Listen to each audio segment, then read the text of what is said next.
एक बार की बात है कि एक राजा और उसका वजीर दोनों बहुत मुश्किल में थे क्योंकि दोनों के कोई बेटा नहीं था। दोनों की यह एक सी मुश्किल उन दोनों को एक दूसरे के और करीब ले आई थी। वे एक दूसरे के साथ ही में खुश रहते। दोनों अलग अलग तो बस कभी कभार ही दिखाई पड़ते। जहां राजा रहता वहीं उसका वजीर भी रहता और जहां वजीर रहता राजा भी वहीं मिलता। एक सुबह वे दोनों जंगल में शिकार करने गए। वहां उनको एक साधु मिल गया जो आग के सामने उकड़ू बैठा हुआ था। लगता था कि वह पूजा कर रहा था क्योंकि उसने आने वालों की तरफ देखा ही नहीं। राजा बोला, चलो चलकर इससे बात करते हैं। हो सकता है कि यह भला आदमी हमारा कुछ काम कर दे। सो दोनों ने उसके सामने लेटकर उसको प्रणाम किया और अपना दुखड़ा रोया। सिर नीचे झुकाए झुकाए ही साधु बोला, तुम दुखी मत हो। तुम लोग दुखी बिल्कुल मत हो। लो ये 2 आम ले जाओ, एक आम तुम अपनी पत्नी को खिला देना और यह दूसरा आम दूसरे की पत्नी को खिला देना। तुम दोनों की पत्नियों के बच्चे हो जाएंगे। साधु को बहुत बहुत धन्यवाद देकर राजा और उसका मंत्री दोनों अपने अपने घर लौट गए और आम अपनी अपनी पत्नियों को खिला दिए। ठीक समय पर दोनों ने एक एक लड़के को जन्म दिया। जब ये दोनों लड़के पैदा हुए तो राजा के घर में और वजीर के घर में ही नहीं बल्कि सारे राज्य में खुशियां मनाई गईं। ब्राह्मणों को बिना नाप तौल के बहुत सारी भेंटें दी गईं। गरीब लोगों को खाना खिलाया गया। सारे कैदी छोड़ दिए गए। देश में ऐसा समय पहले कभी किसी ने नहीं देखा था। जैसा कि सोचा जा सकता है, दोनों घरों में दोनों बच्चों की खास देखभाल की गई। जब वे बहुत छोटे थे तो उनकी देखभाल के लिए कई दाइयाँ रखी गईं और जब वे कुछ बड़े हो गए तब उनको कई टीचर पढ़ाने के लिए रखे गए। उनको सब तरह की शिक्षा दिलवाने के लिए किसी पैसे या कोशिशों में किसी तरह की कोई कमी नहीं बरती गई। इससे वे दोनों शिक्षा और कला दोनों में बहुत अच्छे निकले।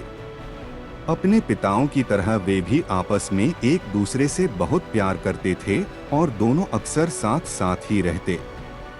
एक दिन वे दोनों शिकार खेलने के लिए एक साथ जंगल में गए। वहां वे दोनों घंटों तक शिकार की खोज में घूमते रहे। काफी देर बाद राजकुमार बहुत थक गया और उसे प्यास भी लगाई।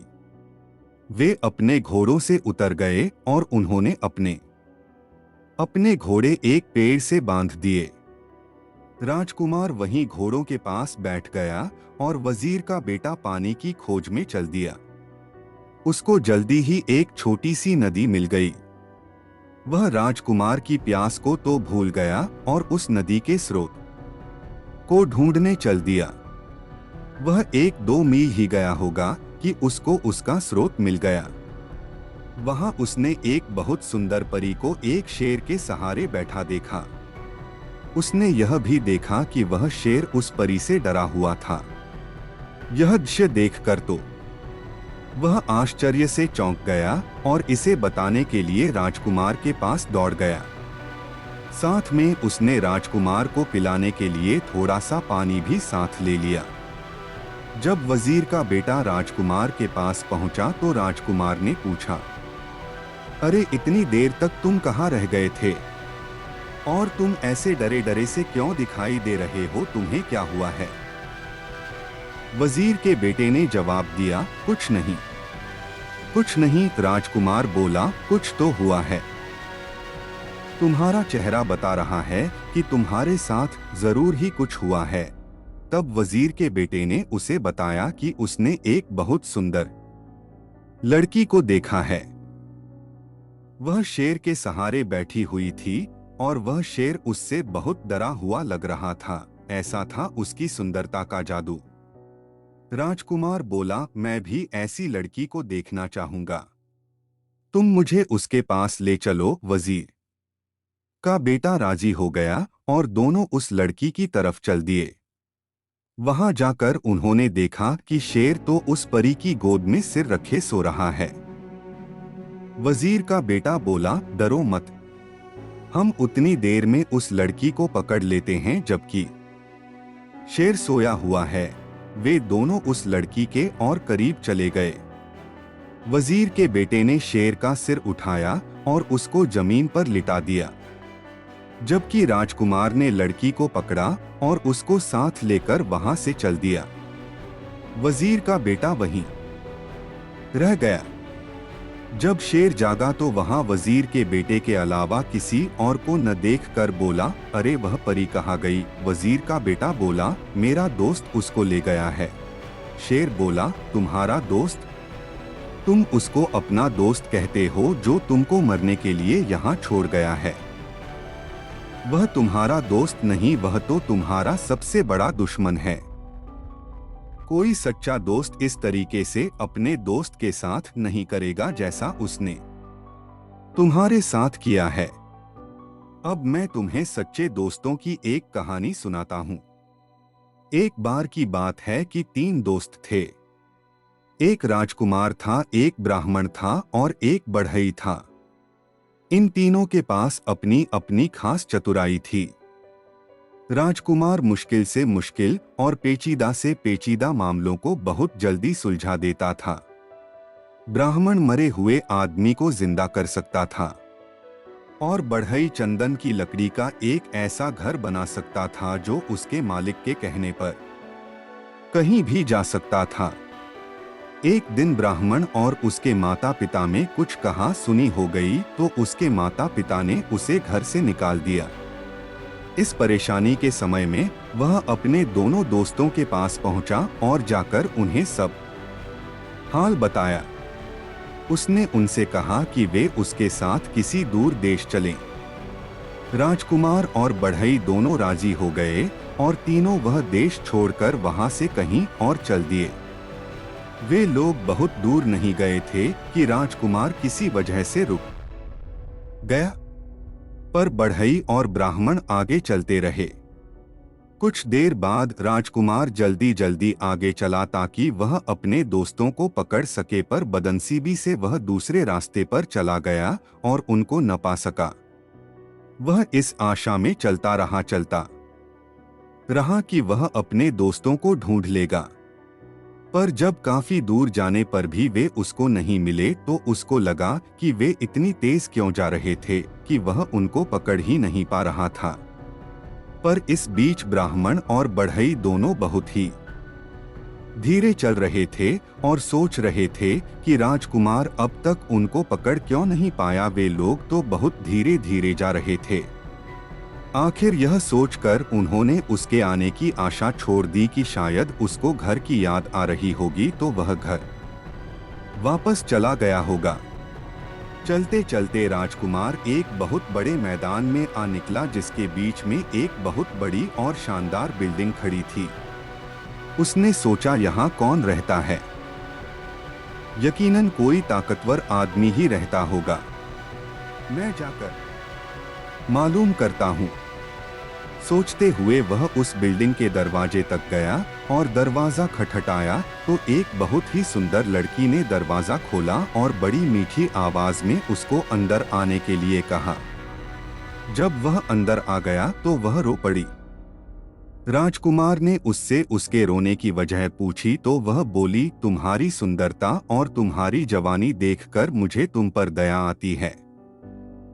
अनजाने में ही तुम अपनी मौत के मुंह में आ फंसे हो। तुमने यहाँ आने से पहले यहाँ के बारे में जानने की कोशिश क्यों नहीं की? क्या तुमको पता नहीं कि यहाँ एक राक्षस रहता है जिसने कई मीलों दूर तक के सारे आदमियों को खा लिया है? अफसोस, अब तुम्हें मैं क्या बताऊं? मुझे डर है कि वह तुम्हें भी खा जाएगा। राजकुमार बोला, नहीं नहीं, तुम इतनी नाउम्मीद न हो, धीरज रखो। मुझे उसके बारे में कुछ बताओ तो शायद मेरी जान बच जाए। वह लड़की सिसकते हुए बोली, पर मुझे पता नहीं कि मैं तुम्हारी सुरक्षा के लिए क्या करूं। फिर वह उसको मकान के पीछे वाले कमरे की तरफ ले गई और उसमें रखे एक बड़े बक्से में उसको बंद कर दिया और उससे बोली, अब तुम यहाँ तब तक चुपचाप रहो जब तक मैं यहाँ दोबारा आती। भगवान तुम्हारी रक्षा करें। शाम को राक्षस लौटा तो उसकी तेज सूंघने की ताकत ने उसे बता दिया कि वहीं कहीं कोई आदमी मौजूद था। उसने लड़की से पूछा कि क्या तुम्हारे अलावा यहाँ कोई और भी आदमी है? कौन है? वह कहाँ है? वह जल्दी बताओ, मुझे बहुत जोर की भूख लगी है।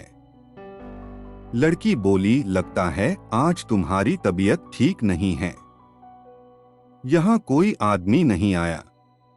तुम क्या समझते हो कि यहाँ आने की कोई हिम्मत करेगा जो सारी दुनिया के लिए भयानक है? यह सुनकर राक्षस चुप हो गया। स्त्री ने देखा कि उसके शब्दों का असर उस पर हो गया है तो उसकी हिम्मत और बढ़ गई। उसको उससे मजाक सूझा तो उसने उससे उसकी जिंदगी के बारे में कुछ और जानना चाहा। वह बोली, तुम मुझे रोज इस घर में अकेला छोड़ जाते हो और जब तुम चले जाते हो तो मुझे यही पता नहीं होता कि तुम कब वापस लौटोगे। कभी कभी मुझे लगता है कि शायद तुम कभी वापस नहीं लौटोगे और तब मैं सोचती हूँ कि मैं किधर जाऊंगी, क्या करूंगी। तुम्हारी वजह से लोग मुझसे नफरत करते हैं तो मुझे लगता है कि किसी दिन वे मुझे मार देंगे। तुम ही मुझे बताओ कि क्या मुझे डरने की कोई जरूरत नहीं है? राक्षस बोला, प्रिय रो मत, तुम्हें डरने की कोई जरूरत नहीं है क्योंकि मैं कभी नहीं मरूंगा। फिर उस बिल्डिंग के एक बहुत बड़े खंभे की तरफ इशारा करते हुए वह बोला, जब तक यह खंभा न टूट जाए मैं नहीं मर सकता।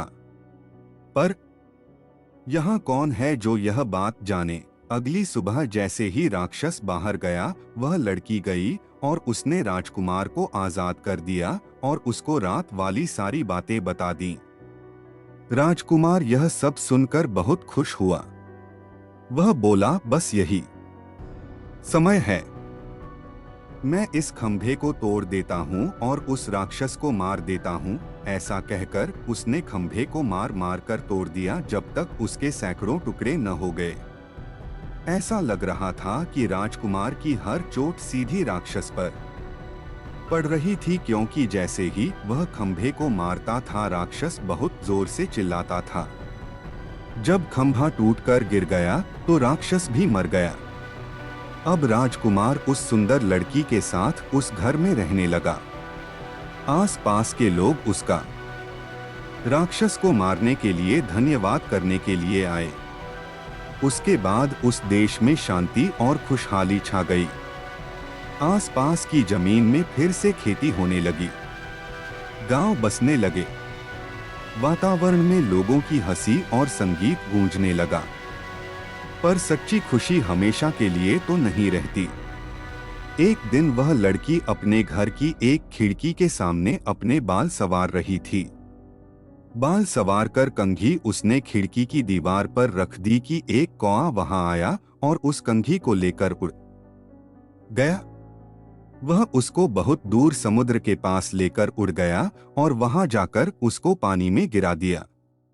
वहां उसको एक बड़ी सी मछली ने निगल लिया और इस मछली को इत्तेफाक से एक मछियारे ने पकड़ लिया। उसने देखा कि मछली बहुत बढ़िया थी सो उसे वह राजा के महल में राजा के खाने के लिए दे आया। जब रसोइया मछली साफ कर रहा था तो उसको उसके पेट में एक कंघी मिली। उसको यह बड़ा अजीब सा लगा सो वह उसको राजा के पास ले गया। राजा ने जब वह कंघी देखी तो उसने उसके मालिक से मिलने की इच्छा प्रकट की। उसने चारों तरफ अपने आदमी भेजे कि वह उस कंघी वाली का पता लगा कर लाएं और उसको बहुत बड़ा इनाम देने का वायदा किया जो उसे उसके पास लाएगा। कुछ समय बाद एक स्त्री मिली जिसने कहा कि वह उस कंघी को पहचानती है और उसने यह वायदा भी किया कि वह उस कंघी की मालकिन से राजा को मिलवा देगी। वह राजकुमार की पत्नी से मिली और बहुत जल्दी ही उनके परिवार में घुल मिल गई। इतना ही नहीं बल्कि उसको घर में रहने के लिए भी बुला लिया गया, जो उसने तुरंत ही स्वीकार कर लिया। उसने देखा कि जब तक राजकुमार जिंदा है तब तक वह अपने उद्देश्य में सफल नहीं हो सकती, तो उसने राजकुमार को जहर दे दिया और हकीम को रिश्वत देकर उसकी पत्नी से यह कहलवा दिया कि वह अपनी मौत ही मरा है। उस राजकुमार की पत्नी तो राजकुमार की मौत पर बहुत दुखी हुई और बहुत रोई। उसके इतना दुखी होने पर तो लोगों को लगा कि वह तो मर ही जाएगी, पर उसने उसकी लाश को नहीं छोड़ा।